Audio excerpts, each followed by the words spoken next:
Good morning. We're going to go ahead and get started. It's a little past 8, and if everyone could quiet down. Welcome to the Pre-Construction Workshop, Session 1 for today. I'm here to present Jason Ortner and Ryan Brumfield to go over their developing a transformational rail corridor. So, Jason, I'll let you take it away.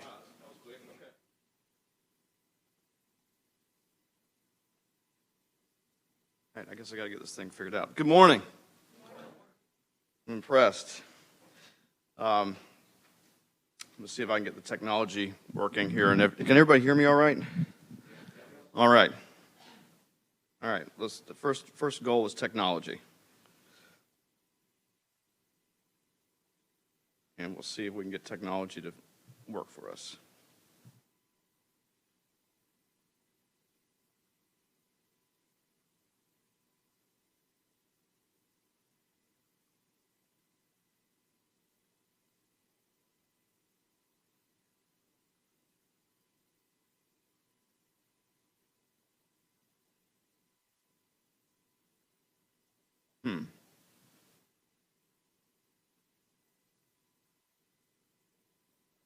All right.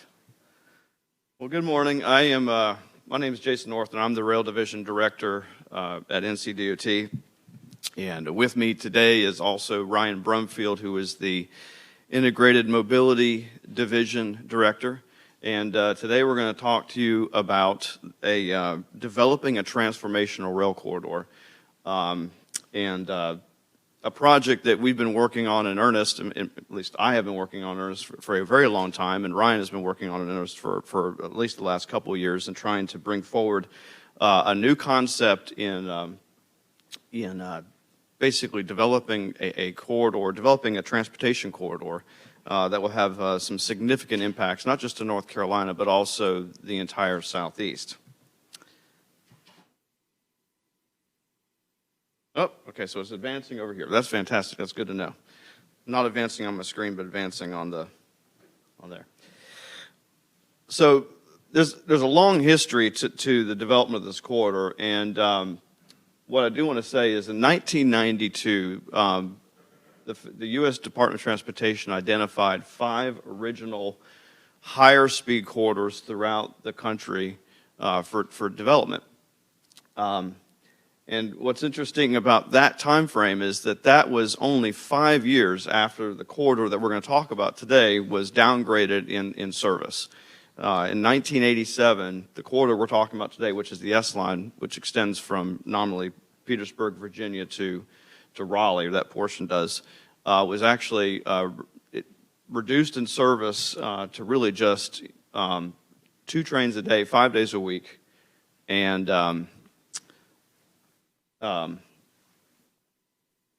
2 trains a day, 5 days a week, and they removed the 70 miles of the corridor from Petersburg down to a place called Norlina.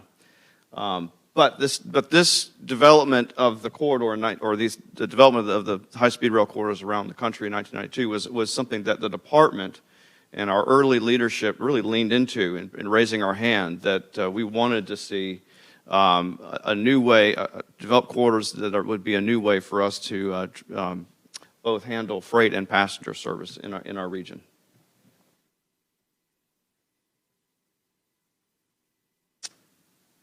And I'm still trying to figure out the technology.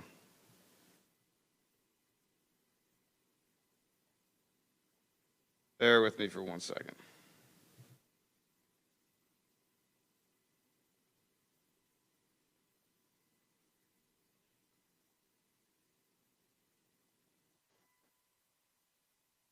I'm starting the PowerPoint back over because it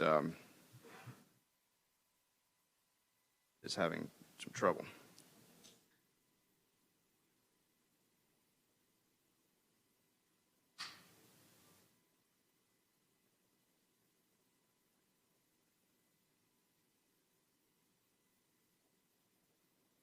All right, let's try this again.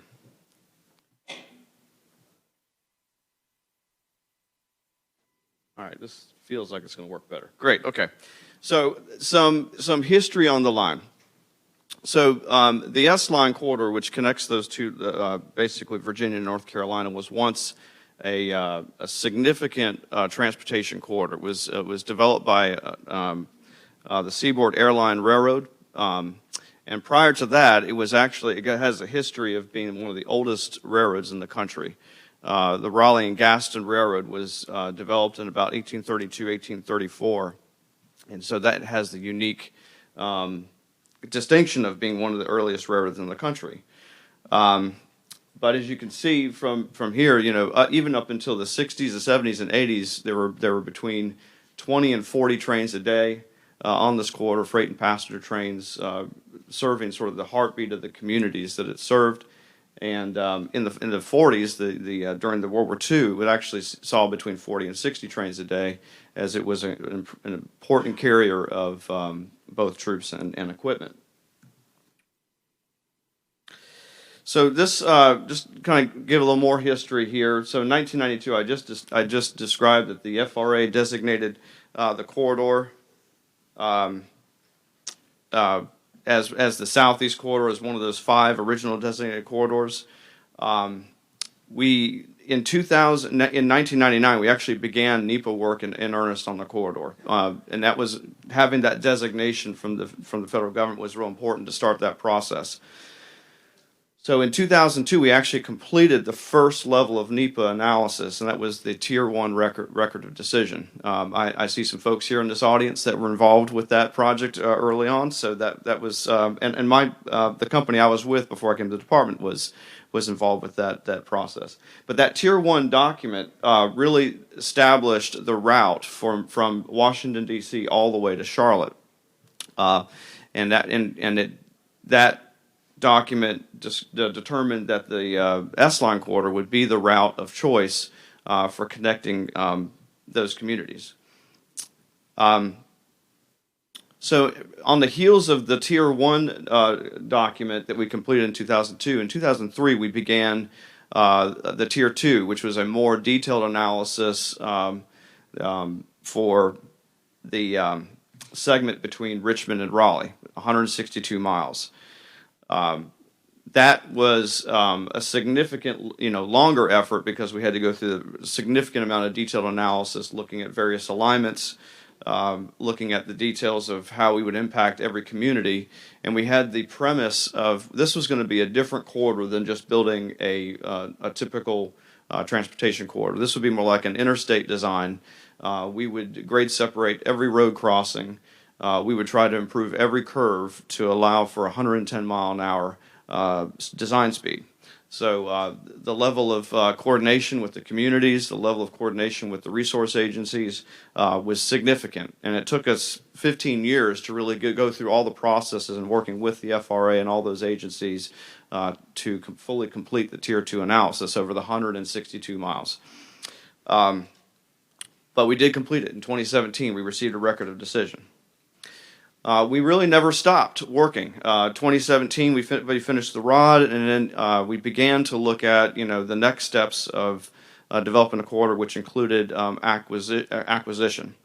And this is an important point I wanted to make, is that most of the rail network in our state and really across the country is privately held, which means that the ability to develop corridors for public purposes can be very limited because it has to align with the interests of the private railroad companies, which are in business entirely to make money. So this corridor we're looking at really differently. Bringing the corridor into public ownership allows us to really develop it differently and have a different relationship with our freight railroad partners. And then in 2021, we won a transit-oriented development grant. That was an effort led by Ryan and his team at Integrated Mobility Division, and he will go into that in great detail. But that has allowed us to create a whole new level of engagement with the communities along this corridor. So what are the benefits of developing a transformational rail corridor? So the first thing I want to mention is the fact that the reason this corridor is so unique is that really there are only two current north-south routes on the east coast for rail transportation. One is the CSX-A line, which is a high-density, high-volume freight corridor. That's actually seeing even more increasing freight today. We've just built a new intermodal freight rail facility over there in Rocky Mount on that corridor. And then the other is the Norfolk Southern route, which operates through Danville, Greensboro, and on down to Charlotte. That is their primary West Coast route. Both of those corridors are high-density freight networks, and the ability to add additional trains, especially higher speed passenger trains, is just incredibly limited, and it would be subject to some of those same things I just mentioned about working with private railroad companies. So this corridor, we are really calling it the missing link in the network, because it is what will connect the Northeast, Virginia, and to North Carolina and on the entire Southeast with additional higher capacity rail service. So just to going through a couple of these bullets, we're looking to, in our world, we're looking to create reliability in the rail system. And that means, doing the best we can to separate rail, freight and passenger operations. And that's what this corridor does. We want to see increased frequency.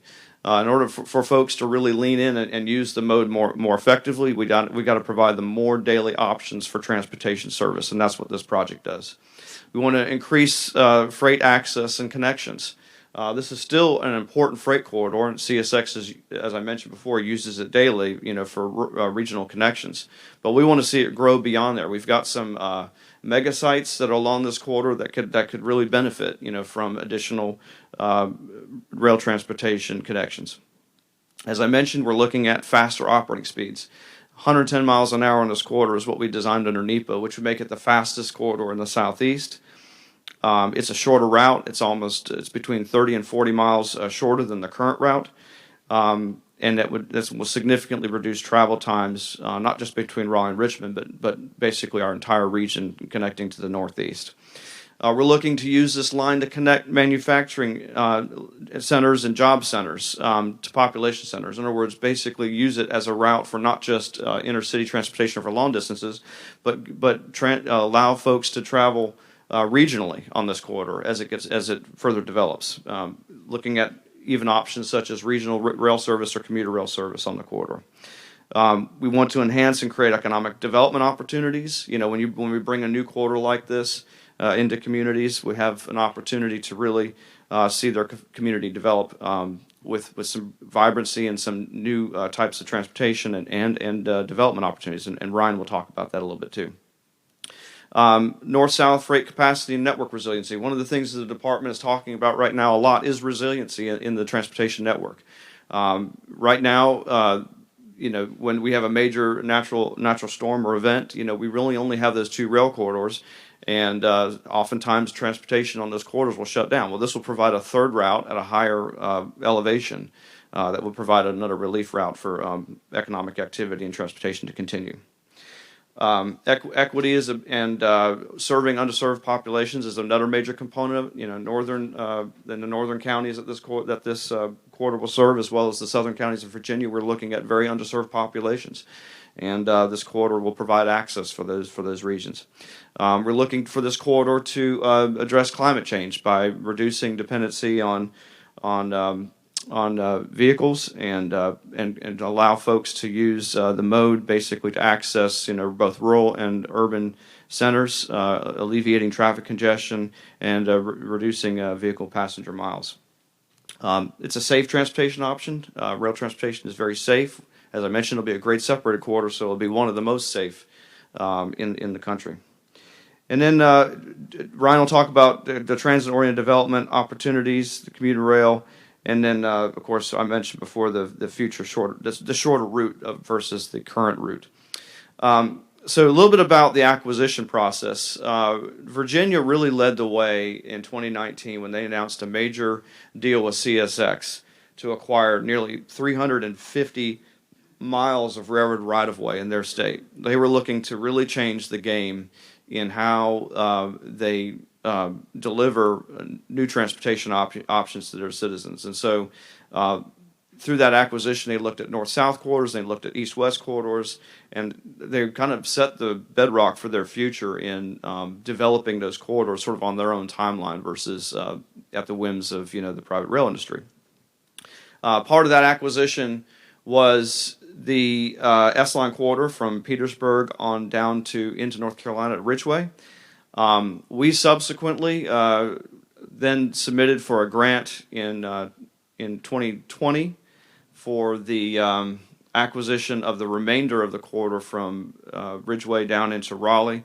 We were successful in receiving that, and now we're working very closely with CSX to finish that acquisition. But again, the entire segment there you see on the line on the slide will be in public ownership, which really makes it, as I mentioned before, a game-changing opportunity for us. This corridor, while it's important as sort of the missing link in the network, is not the only initiative. There's work environmentally and along the entire network in the southeast. We actually have a commission of the 7 states, including the District of Columbia, that meets regularly and works with FRA and other partners to advance basically rail transportation throughout the southeast.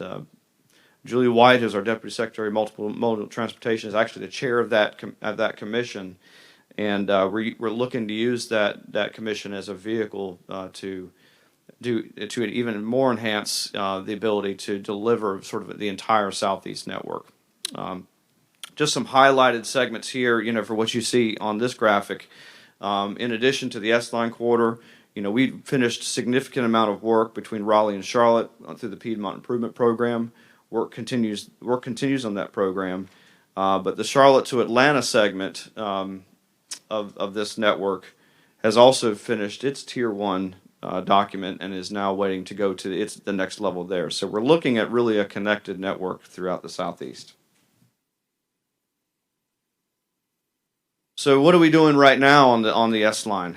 As I mentioned, we finished both the Tier 1 and Tier 2 NEPA analysis for the corridor, so that's complete. Now what that does is that puts this corridor in an incredibly unique place nationally, because many of the corridors that are hoped to be developed are not quite at that stage yet. So we've got a pretty good leg up, on competing for funding, which I'll talk about in the next few slides.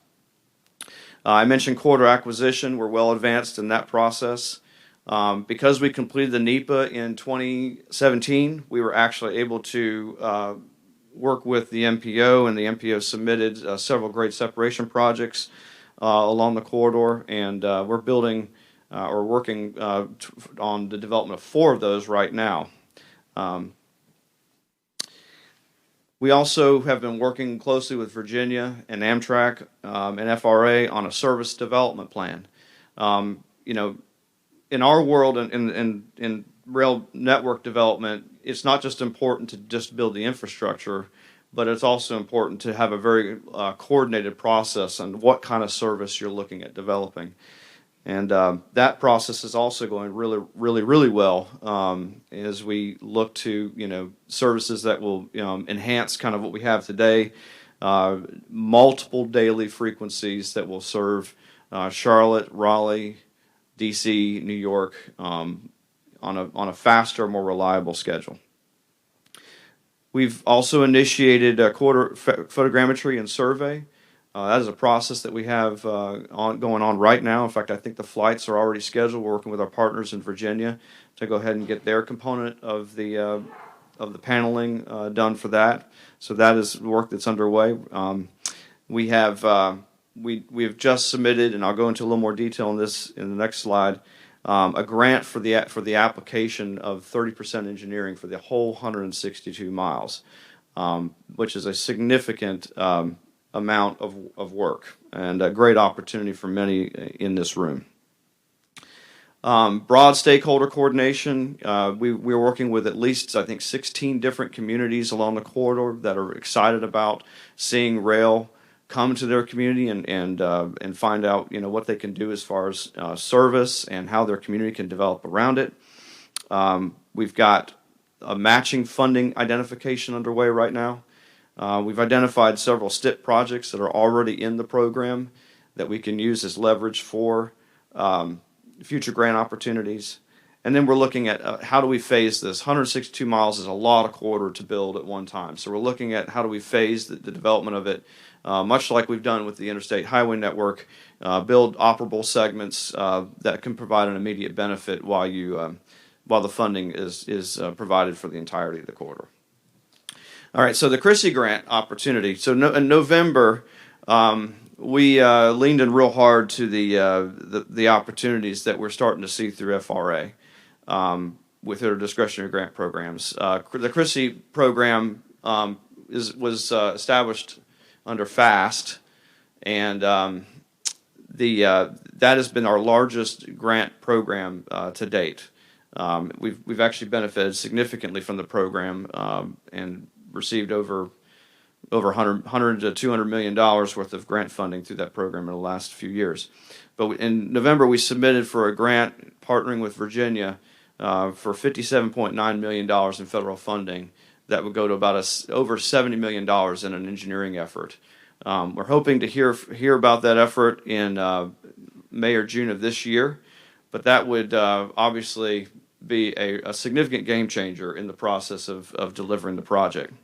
As I mentioned, it's 162 miles of rail corridor, but there's also dozens and dozens of highway miles that need to also be designed for the interaction between the rail and roadway system.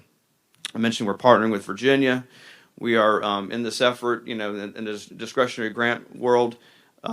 This STIP program is important to us for providing matching opportunities because they're usually minimum 80-20, 80% federal, 20% funding for these grant opportunities, and so those rail projects in the STIP have been absolutely critical in ensuring that we can pursue these funds.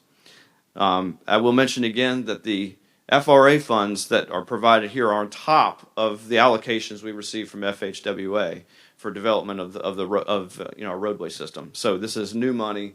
It's money on top of what we already have. And really, this effort will prepare the project for the next phases of critical development, including final design and construction of the operable segments and all of the activities that would go into delivering it.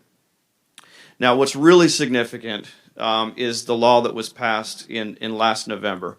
The Infrastructure Investment and Jobs Act has completely turned upside down the level of funding for rail nationally.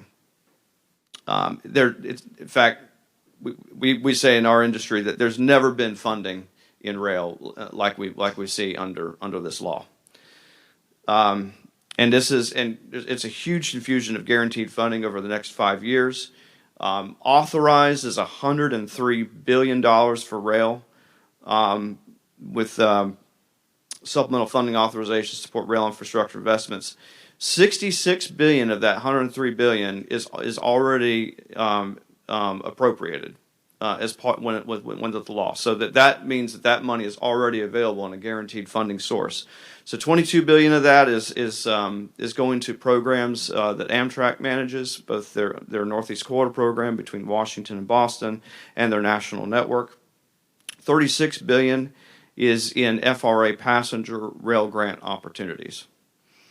And $8 billion is in FRA rail safety grants. So where we would typically see much lower levels of funding on an annual basis, this is what we're going to see next.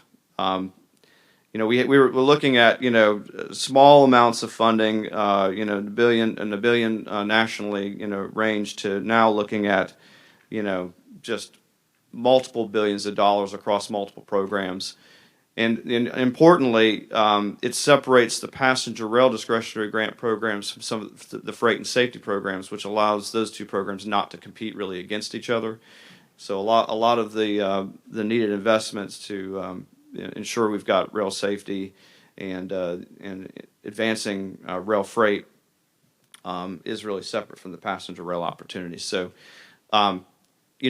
before this bill passed, people would ask me about, what's the time frame for delivery on a project like this? And I always said, well, it depends on funding. Well, now the funding is definitively available. And the one, it's not formula funding, which is, what we, kind of enjoy in highways, where we're able to kind of, working with FHWA to kind of disperse that and differentiate that for different projects as we see fit. This is project-specific funding, and as I mentioned, matching will be critical, to go after it, but it is a significant amount of funding. And we feel like, as I mentioned before, North Carolina, and with this corridor, is in one of the best positions nationally to deliver the program. So with that, I'm going to give it over to Ryan to talk a little bit about transit-oriented development on the corridor. Hey, good morning. Thanks, Jason. Yeah, I think Jason maybe underscores a little bit the chance we have with this corridor. Jason's team has done a great job involving federal partners throughout this process, and it's clear from remarks we've heard recently from the FRA and from Amtrak and others that our corridor, the S-Line corridor, is primed to get a significant portion of this funding. So really, this is a realistic opportunity that we expect could actually move forward and not just be a dream. So given that, we want to make sure we're proactively planning with the communities along the corridor to maximize the benefit of this rail project when it comes to fruition. So that's where the TOD grant comes into play. This is helping us envision what the corridor will mean for each of these communities to make sure we're helping them achieve their goals with the stations and the rail service, making sure we're maximizing access and mobility so that as many people as possible can benefit from the project. So in December 2020, we received a grant from the Federal Transit Administration to do transit-oriented development planning. This was possible because of local match support from each of the communities along the S-Line, which goes to show you the commitment we have with our partners along the corridor. So we actually didn't have any state match in the grant. It's all local support, which just goes to show you how important this project is to our local partners. So what do we mean by TOD, transit-oriented development? Really, again, this is about helping each community maximize the benefits of the rail project for their community, helping them achieve their goals within the context of their community. This project, as you saw from the map, stretches from Raleigh, a very urban area, through more rural communities like Franklinton, Henderson, Warren County, Norlina. Very different communities with very different goals. So the objective is not to make Norlina and Warren County look like Raleigh. Certainly, it's more to help Norlina envision what goals they may have for their community and maximize the benefit of the rail project to help them achieve those goals. So the transit-oriented development is both a vision for the entire corridor and strategic goals for the corridor, but also community-specific for both the urban areas and rural areas to help them envision how they can maximize the benefits of the project. So the study goals, again, understand the possibilities of what this project could mean for each community, plan the place around transit, making these stations and station areas as beneficial as possible for the communities. So making sure we're thinking about land use and planning and other transportation infrastructure connections to, again, maximize access to the stations. Context-driven, TOD, again, it's context-specific to each community. And it's both a corridor-wide conversation around funding, it's not just funding for the rail itself, but it's thinking about funding and grant opportunities for all of those connecting pieces, all of the land use and developments that may be envisioned near the stations as well. And then all the transit connections and multimodal connections that are needed, again, to maximize access and mobility near the station areas. Then in the local context, land use plans, zoning, regulatory policy recommendations, and infrastructure investments, again, to help each community establish goals and plans for their community to benefit from the project. So specific anticipated deliverables from this study include community engagement, which we've already completed quite a bit of in the last few months, TOD readiness plan for each community, Again, this is helping each community. A lot of this is educating the public and the local officials about what TOD means, and again, how they can be proactive in planning for the project. So this is a TOD readiness report for each community, is specific to what their capabilities are and what they need to do to plan for the next few years to be ready for the project to come to fruition. Corridor visioning, station area plan. So again, the study will result in specific plans for each station area along the corridor and an implementation plan with specific strategies to realize the goals and vision for each community. And also include market and affordable housing studies. So affordable housing and equity is a key piece, as Jason mentioned, of this project. On the one hand, we want to make sure each community is thinking about how they can leverage the rail project to maximize economic growth and economic development. Some communities, that's more important than others. But also, we don't want to do that at the expense of displacing residents from their communities. We want to make sure this project is also helping existing residents improve their access to opportunities along the corridor.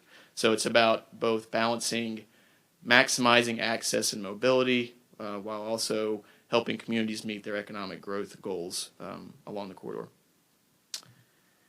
And here's our anticipated timeline. Really, our completion is the end of this year, we expect, and right now we've completed a lot of community pop-up events in the communities along the corridor, stakeholder interviews. We're in the middle of the TOD readiness report and market study, and again, the goal is to complete this study by the end of the year, which should be a great timing for each of the communities to have a plan just in time for hopefully a lot of funding to come to fruition for designing the corridor and moving to next steps. So just to reiterate again, we have sort of, we want to make sure that we're thinking proactively about how to maximize benefits of the corridor in terms of access and mobility. So if you can kind of envision each of the station areas being sort of mobility hubs for each community, where you're bringing together different modes of transportation, transit, bicycle, pedestrian facilities, and of course parking accommodations for those that will be driving to the stations, but it will serve as a mobility hub for the communities to maximize multimodal access to the rail service and surrounding destinations. We also have a vision at a statewide level to have a mobility as a service solution. So envision in a few years being able to plan, schedule, and pay for any public transportation service in the state in one application. So if we can achieve this vision, all of our public transit services, which we have 98 public transit providers in the state across 100 counties, all of them would be connected to our Amtrak services and passenger rail services, to ferry, and to other modes of transportation. And so this S-Line corridor could be sort of a regional pilot or a regional version of that, where again, any of the connections from the rail stations could be planned and paid for through a single ticketing system and mobility as a service solution within one phone application. And then again, ensuring the rail service and the multimodal connections are convenient. So if we want to encourage people in our region to shift modes and use this service as opposed to driving single occupant vehicles, obviously it has to be convenient and easy to use, and it has to be comparable to driving in terms of convenience, cost, and time. So that means making, obviously if we can achieve a high-speed rail corridor, you're going to be cutting down driving times from many points north into Raleigh. But for those that will need to make connections, being able to use transit services to connect to the rail service, that can all be done in a seamless solution where the connections are easy and convenient, then again, we're going to encourage more people to use this mode. So it's about making it as convenient for as many people as possible and maximizing access for as many people as possible. And Jason, would you like to cover the next steps? All right.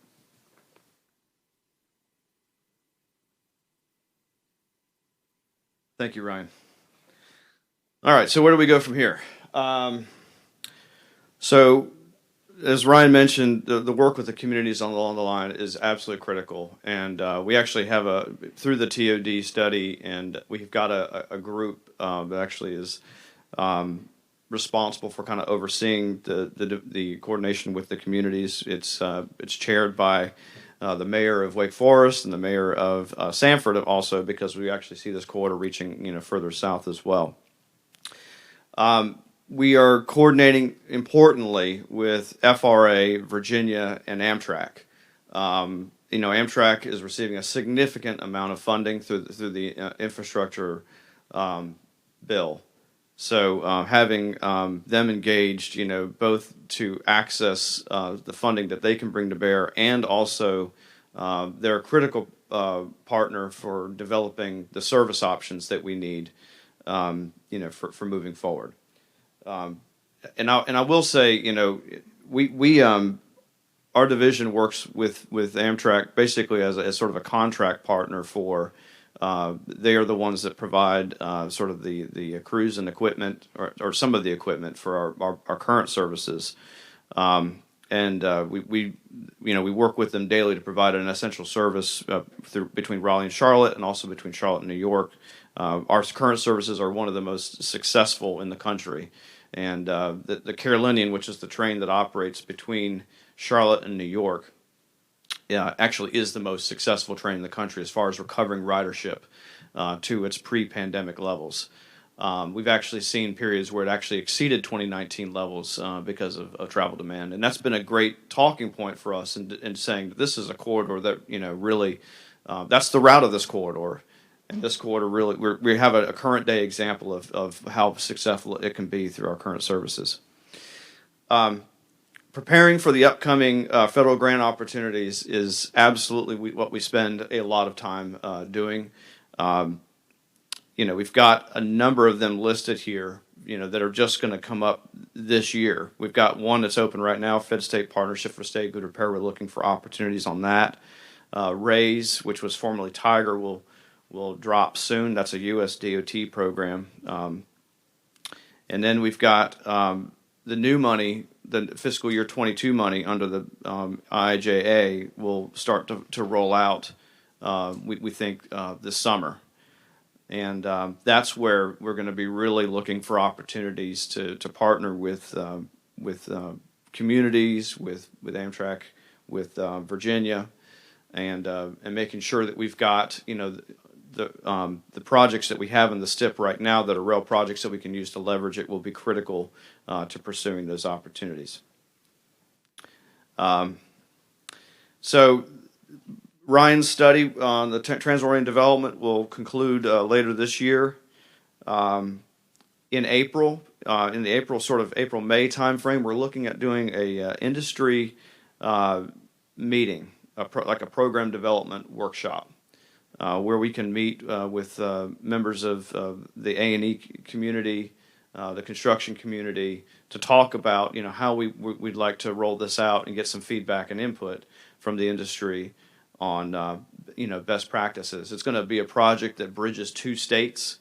It'll be done in multiple phases, and it will involve a lot of different partners with their own requirements. So it's going to be that engagement opportunity. Hopefully we'll have more information on that in the next several weeks, or sometime in February, and provide an opportunity for folks in this room and others to join in. And then we're eagerly anticipating that Chrissy announcement in the May-June timeframe. And again, like I said, that's probably going to be, if we get all of the money we requested, it would be about $70 million worth of preliminary engineering work, which is a significant amount that would have to be spent over a few years. So that concludes our presentation. I don't know if we need to go back to you as the moderator, Matthew, or if we should just ask the audience if they have questions at this time. Matthew? All right, now we'll take a moment to take questions. Does anyone have any questions? If you do, just raise your hand and I'll bring you the microphone.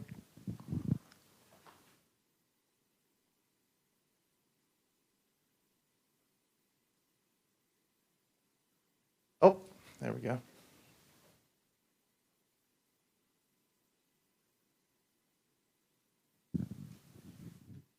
So I would assume this is multi-track. Is that correct? Or single track? So that's a good question. And I didn't go into a lot of the details how we would develop it. One of the things that we're looking at right now is, what exactly does the infrastructure need to look like? It probably would be a lot of single higher speed main track with passing locations is probably the way it's going to get developed initially. The corridor is wide enough to obviously have future opportunities as capacity needs are addressed, but initially it would be a higher speed single track with passing locations. I have one more question. With those high speeds, if with it being a passenger rail, not sharing it with freight, does the construction of the typical section of the railroad change to handle those additional speeds? Or I'm just curious, because a class one railroad is about 55 miles an hour typically. And I was just curious if the ties and everything change, or is it concrete ties? I'm just curious how that would. Sure, that's an excellent question. Okay, so one point I'd like to make is that it's a shared use facility. So the whole corridor will be available to freight and passenger trains, and that means the main track generally will be both. Will have access for both. Not dissimilar to highways. There are design characteristics for freight that are different, than passenger. In one sense, obviously this has to be a robust facility because it's going to have to handle the tonnage of the heaviest freight train. But at the same time, it's going to have to meet some criteria for higher speed passenger trains that will reinforce its stability at high speeds and ride quality. We want to make sure that we have a very smooth ride quality for passengers. So we are looking at a concrete tie facility. Which means that we're going to rebuild most of what's there and build new. The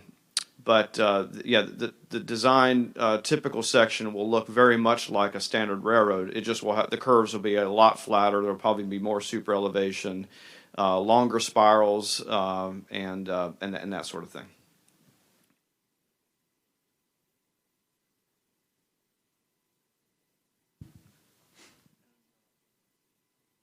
You're traversing quite diverse communities through here, and I can imagine you're probably having a lot of people that are very interested in this project moving forward, and you probably have a lot of people that are concerned about 110 miles per hour. I can't remember. Right. Can you just give us a taste for what the temperature of the water is like in some of these communities and how you're traversing that? That's a great question. So one thing I'll say as context is that we have been in these communities now for over 20 years. So the concept, we went through that, some of that 15 years of working through the NEPA was really just trying to get at that. Hear the concerns and address them by creating infrastructure that met those needs and those concerns. So when we go in these communities, we talk about the importance of access in this corridor being transformational communities, but also safety. And then of course, along with that, it's a rail corridor, so it doesn't have quite the impact footprint that perhaps a highway project does. We're not accounting for driveways and things like that, and other things that would be an issue in a widening project.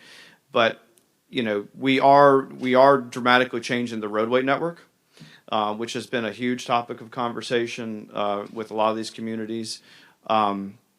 The elimination of crossings means the elimination of whistles, so there is a positive impact by reducing the horn noise in the communities. We're going to continue to have conversations with them as we continue to develop it. When we were doing the NEPA, they'd always ask, like I mentioned before, when are you building this? When is it coming? And we always say, well, it depends on funding.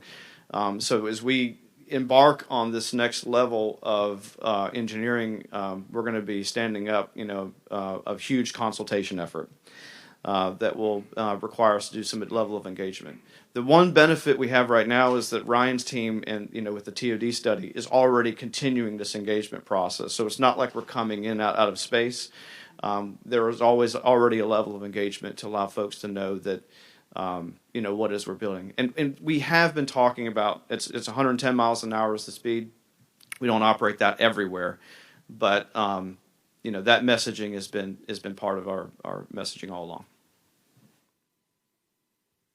Jason, would you care to speculate on the passenger service from Salisbury to Asheville time frame? Wild guess. Everybody's redoing their depots up through there, and I was just curious if there was anything out there. That's an excellent question. And honestly, we hear there is interest all across our state in passenger rail, and how do we get access, to using the mode, to connect our communities and that sort of thing. There's a very mature conversation, that we actually there's a committee made up of all the communities in the western part of the state called the Western North Carolina Committee that has been advocating for passenger rail service connecting Salisbury to Asheville for some time. The one thing that we've encouraged that community to do is what we've encouraged folks around the state to do, and that is work with your MPO. If there's a project that's important, to you to see it get developed, it really needs to be put into the project pipeline through the spot process. So that's one of the conversation pieces that we've been having with these communities is to if you want to kind of look at a multimodal approach to your transportation needs, you need to kind of get that into the plan. So that's kind of the next step for those folks.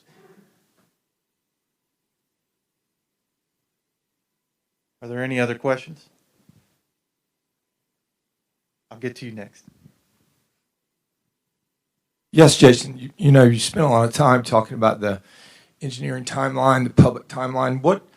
Do you have any type of, as one of the few appraisers in the room, and a shameless question here, any plans for land acquisition in terms of time frame for something like this? Well, so the 30% design right now, the effort that we have under the current grant, would be a step 2, that critical right-of-way plan status.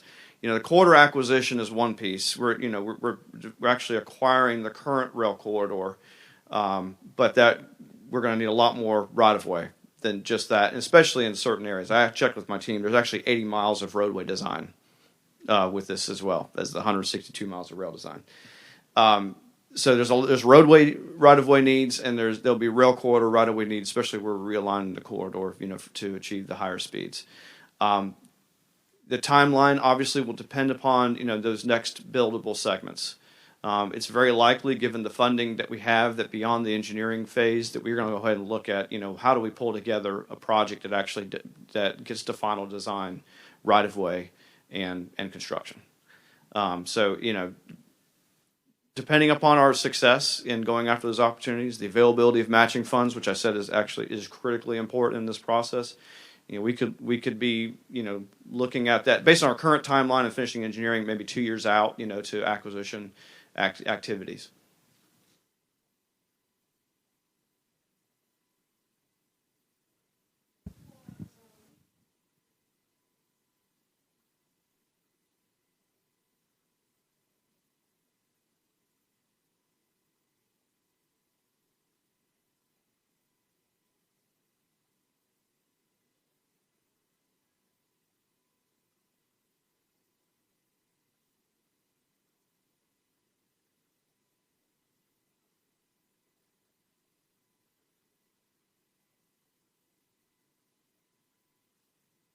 That's an excellent question. So, we are, our division has been the one leading the effort, and Greg Keel on my staff is our contract officer. He's right behind you. He certainly is somebody that gets a lot of phone calls about opportunities in our division. I think we're going to actually mature that conversation a lot more as we move towards this engagement opportunity we're looking at in the April-May timeframe, as far as working with industry. So I think by that point we'll have a lot more clarity on who to contact and how to get involved, but that's going to be a sort of a two-way conversation. We don't want to just tell you. We want to hear from the industry as well, as we embark upon that opportunity. Jason, great presentation. Thank you. So you've identified and are tracking a number of grant application opportunities. Can you speak to any challenges that you foresee in terms of generating the match? And is there anything that the industry can do to assist? That's an excellent question, Roger. I mean, one of the hottest topic right now usually is not, at least hopefully after this, or this will be the hottest topic to talk about. But one of the hottest topics, that Chris and I, have been working with the Chief's office about, is the constrained nature of the STIP. We just punted on 6.0. We were hoping that 6.0 would provide us that level of opportunity, to take us to the next level. Well, right now we're really in a process of, making sure we prioritize those projects that we have in the current program that can be used as leverage. So that's a critical component, and that obviously involves that we have several grade separations along this route. Connect all on the S line, which really the S line runs through Cary all the way down to Sanford and then through Raleigh and then north. So we're looking at projects that are sort of along that route, mostly in Brandon's division, but some also in further south that can be used for those matching opportunities.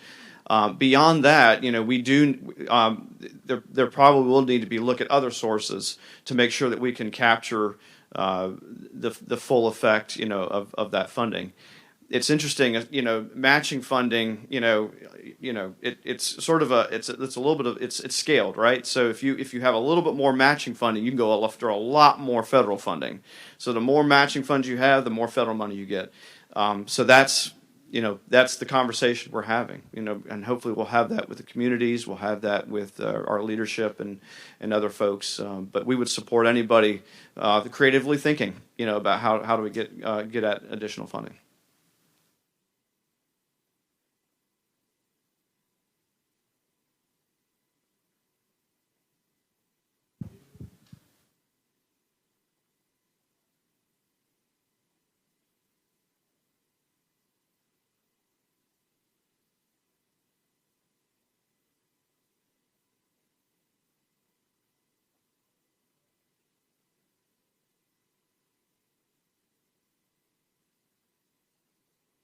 Absolutely. So really quick, Jason, it sounds like the NCDOT is going to be buying up this right of way, building this railroad. Is there thought to the maintenance requirements that's going forward, and who's responsible for that, and how does that work? Yeah, that's an excellent question. This is why partnerships are going to be really important. There are programs within the sort of the cadre of what would under bipartisan infrastructure law that would support maintenance stand up, over a period of time.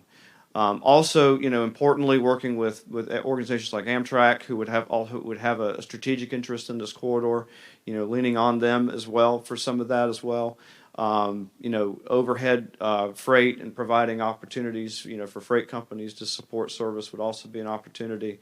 But it's not indifferent than any transportation resource, right? I mean, you do actually have to create a sustainable way, to maintain it. One of the things that this corridor does support, we've done a lot of analysis on ridership, so we're going to get a significant amount of fare box recovery in addition to, other funding sources, just because of the sheer volume of interest in use of the corridor. So that's a strategy we're going to continue to flesh out, but partnerships will be real important. Today, right now, we, for instance, on the Carolinian, we support as a portion of the operating support for that train, but it also gains support from Amtrak as well, because it serves a lot of different communities, and we'll be looking to a lot of partners to support it.